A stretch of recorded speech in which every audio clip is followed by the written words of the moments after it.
South Korea relied heavily on this. It is true that they did sort of embrace quickly these kind of location tracking measures. It is not clear how much it helped.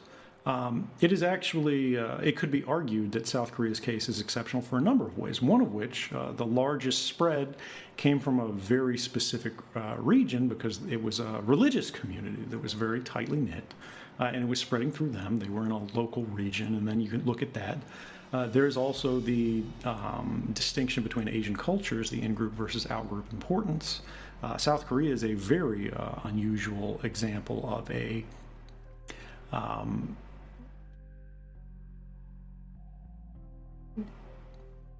South Korea is a very unusual example of a society in which an understanding of group operations and government operations, sort of authority, and a command structure is ingrained in the very structure of the state itself. For example, Samsung is something like 20% of the entire country's gross domestic product.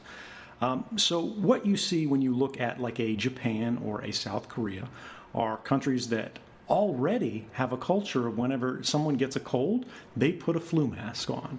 I lived in Japan, I saw this, right? And that's without a pandemic. They also remember the SARS pandemic, and they made preparations in response to it. So I would say actually what you saw was South Korea doing an across-the-board push to grasp at any capabilities that they had, applying them with the to the maximum extent that they could, and that this is crucial. The public listened to expert recommendations that were coming from health authorities. They made some voluntary took voluntary individual actions like mask wearing, hand sanitizing, things like that, that could limit the transmissibility and infectiousness of it. And what we see is that collective voluntary action can be very effective. And one of the crucial things here is that in a high information, advanced economy like a Japan, which unfortunately has political problems, so they've been downplaying the importance of this virus early on, and that's going to bite them later. But you look at, in these kind of examples, people really can flatten that curve in a way that's effective. Now, when we look at the counterexample that you have here of an authoritarian society of China, we go, well, what if South Korea took a Chinese example here? Would they have been more effective in halting the spread of the virus if they had just welded people into their homes, right? If they had chained people's doors, turned off the elevators, blocked the stairways, set up cameras outside the homes, said people can't leave without a special pass from the government. All of these things. It's not clear that that would have been more effective. And in fact, I think there's a very strong argument that it actually would have been worse. When you look at the example of China, we need to understand that given the Chinese Communist Party and their, shall we say, tenuous relationship with factual reporting, it is very possible that the response to the pandemic and the manner in which it was taken in China caused more harm than what would have happened in a South Korean style response. We have direct documented cases where they chained the doors to people's house, they wouldn't allow them to go home from the hospital, and they had dependents at home, children with disabilities and things like that, who literally starved to death in the absence of their caretakers. And when you think about this on the scale of the whole of a country, the human cost is tremendous. And that's to say nothing of economic harm and despair, people who turn to suicide and hopelessness, relationships that are lost, people who don't have access to foods, and simply quality of life. The costs of these responses can be tremendous. And it's not clear that the efficacy of the sacrifices that are being asked for or that are being forced upon us involuntarily are actually resulting in concrete benefits. Now, putting all that on the table, acknowledging that, is there a case where some surveillance can be useful? Obviously, yes. I mean, look, I signed up to work for the CIA and the NSA. Yeah, I think what people are presuming here, and this was the presumption of the question put to me before, is the idea that this is a choice between mass surveillance or just a completely uncontrolled spread of an infectious virus that can cause serious disease. And I don't think that's accurate. In fact, I know that's accurate. I know a little something about how surveillance works here. What we are being asked is to accept involuntary mass surveillance in a way that has never been done before at this scale, in the context of a real crisis. They go, look, we're just going to do this. The data already exists at phone companies.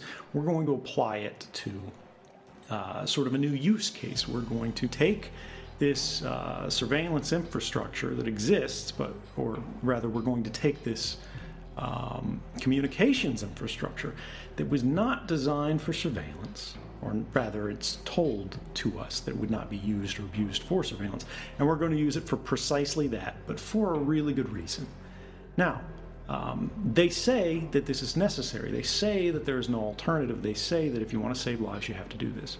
But that's not true. Again, the question here is between the involuntary surveillance of everyone that has been carrying a phone over, the last however many weeks or months or years that they want to look back to. Because remember, these records of your movements of your phone, at least by AT&T in the United States, are reported to go back to 2008.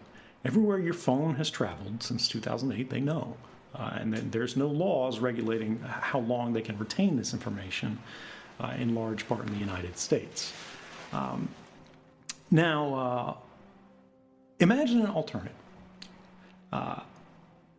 You go to the hospital. You are diagnosed with an infection. And the doctor goes, it would be really helpful for you to be able to voluntarily share the movements of your phone.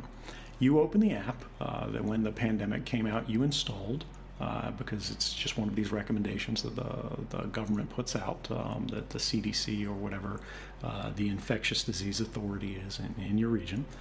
And what it did is it just turned on Bluetooth that most people have on their phones anyway. And what it does is it listens for other phones that are running the same app, and it gives out what's called a pairwise identifier. This means it's not sending a universal broadcast that says, this is my name, this is my phone number, whatever. It literally makes up a name, like a fake name, like Bob or Alice, if your name is not Bob or Alice, and gives this to every phone that it passes. A different phone gets a different name. But we use cryptography. We use basically ways of proving your identity, such that when you go to the doctor and the doctor goes, you are confirmed to have an infection, you can upload your list of all these fake names that you were given. That again, your phone is constantly changing, so you never give the same fake name to another phone twice, so you can't be tracked by this. And then you upload it online. And it goes, oh man, everybody else who has this app installed downloads this list, which doesn't incriminate them because everybody gets the same sort of master list, that goes, I passed that phone that was an infected person, or I was sitting on the bus next to this person, or when I was on the tram, I was, with that person, or I was stuck on a plane with that person.